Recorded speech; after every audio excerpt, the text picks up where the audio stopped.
Basic house wiring kung paano mag-install ng dalawang ilaw sa kusina kinokontrol ng single switch at dalawang ilaw naman sa sala kinokontrol ng single switch. Kapag ganitong wiring na ilaw lang ang inyong i-wiring, ang circuit breaker dyan na gagamitin ay 15 ampere. At sa wire niya naman ay number 14. Ang supply natin ay line-to-line connection. Ang ibig sabihin ng line-to-line connection, ang parehong linya ay parehong 110 volts. Galing circuit breaker, itong line 1 niya ay dito natin yan i-connect sa tig-isang line ng receptacle. At isasama natin itong isang line, supply dito sa isang box.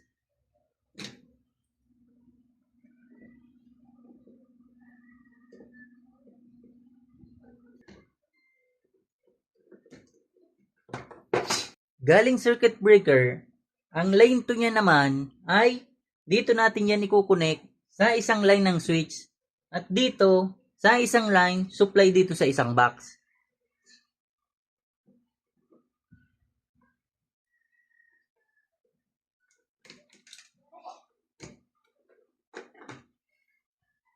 Ang return naman ng switch ay dito natin yan i-connect sa tig-isang line ng receptacle. Diyan yan nakakonect sa inner part.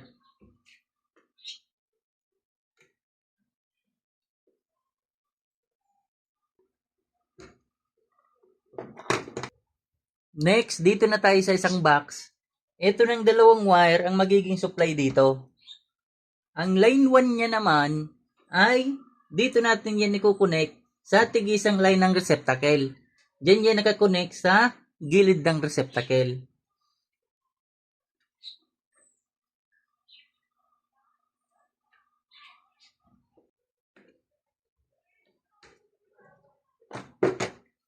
Ang line 2 niya naman ay dito natin yan i-connect sa isang line ng switch.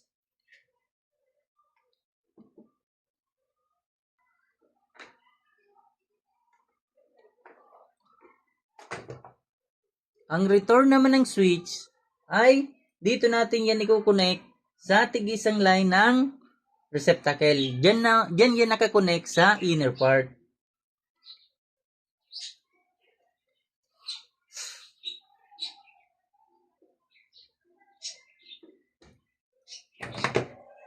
Lagyan na natin ng tape.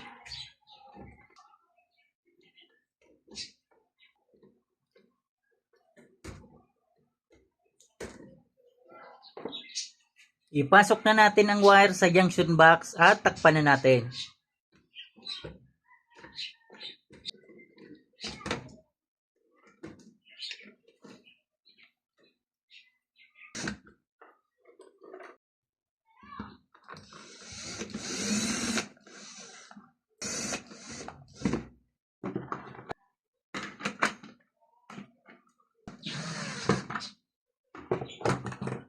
Lagyan na natin ng bulb.